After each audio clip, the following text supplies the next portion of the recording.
sport. Et après un peu plus de 15 jours en mer, Jean-Pierre Dick et Jérémy Beyou viennent d'arriver à Puerto Limón au Costa Rica, arrivés en vainqueur évidemment de cette 10e Transat Jacques Vabre, Roselyne. Et on va tout de suite retrouver sur place l'envoyé spécial de BFM TV, Pierre-Yves Leroux. Pierre-Yves, ça s'est joué à quelques minutes, hein. Vous étiez avec nous en direct dans le journal de 9 h. Ils sont arrivés entre-temps et ils ont fait en fait quasiment toute la course en tête.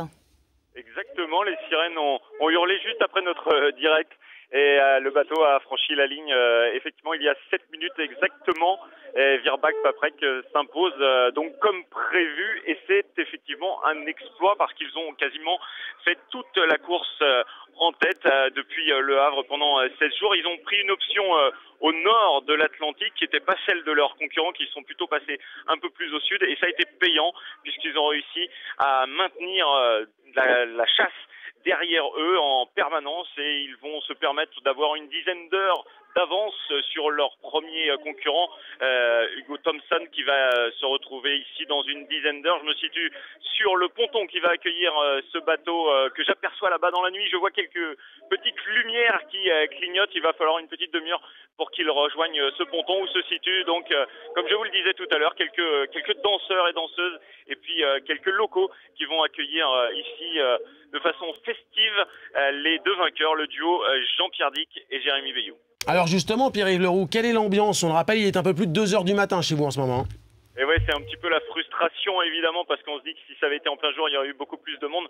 Donc là, c'est calme, dirons-nous malgré tout, parce que Puerto Limón est un port de commerce, une ville de 100 000 habitants, un peu plus de 100 000 habitants. Et dans la nuit, en plein milieu de la nuit, c'est ce qui tombe le plus mal finalement pour une arrivée de course à la voile. Mais il est évident qu'il y aura du monde. En revanche, plusieurs milliers de personnes à venir dès demain matin pour observer ce bateau parce que les voiliers de course ici, il n'y en a pas beaucoup. Ce sont plutôt des voiliers de tourisme. Et depuis 2 ans, et il y avait eu la première arrivée ici il y a 2 ans. Et depuis 2 ans, eh bien, les ticos, c'est comme ça qu'on surnomme les habitants du Costa Rica, s'intéressent de plus en plus à ces courses à la voile et sont intéressés par ces grands voiliers et notamment ces monocoques qu'on retrouvera dans moins d'1 an pour le Vendée Globe. Et c'est vrai que Jean-Pierre Dick se positionne un peu comme l'un des grands favoris à ce Vendée Globe qui partira dans 1 an de Vendée. Alors on attend les images de l'arrivée, bien sûr, d'une minute à l'autre. Un mot de la concurrence quand même, Pierre-Yves. Les poursuivants, ils sont pas très loin en fait.